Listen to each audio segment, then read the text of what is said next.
حضرت صالح علیہ السلام کی یہ بات جب اونٹنی کے قاتلوں تک پہنچی تو وہ بہت خوف زدہ ہوئے، لیکن معافی مانگنے کی بجائے انہوں نے حضرت صالح علیہ السلام کو شہید کرنے کا منصوبہ بنایا۔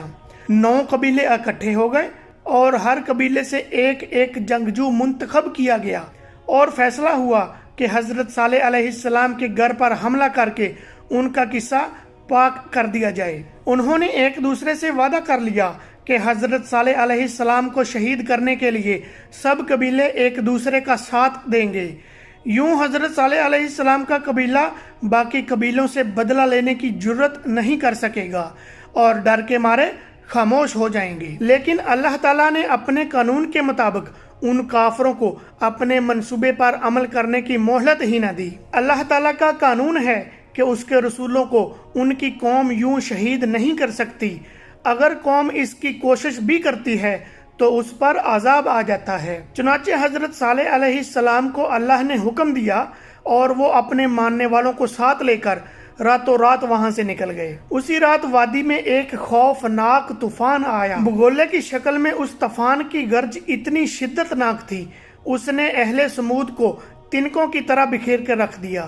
مضبوط محلوں اور قلعہ نما مکانوں میں رہنے والے یہ بدقسمت لوگ اب اللہ کی پکڑ میں تھے۔ صبح ہوئی تو ان کی بستی عبرت کا نمونہ بن چکی تھی، ایک بھی کافر زندہ نہیں بچا تھا۔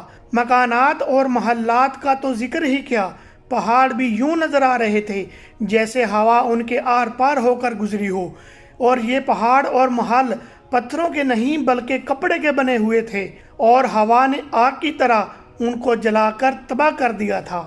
حضرت صالح علیہ السلام ایمان لانے والوں کے ساتھ فلسطین کے علاقے رملہ کے قریب آ کر آباد ہو گئے اور باقی کی زندگی وہیں گزاری۔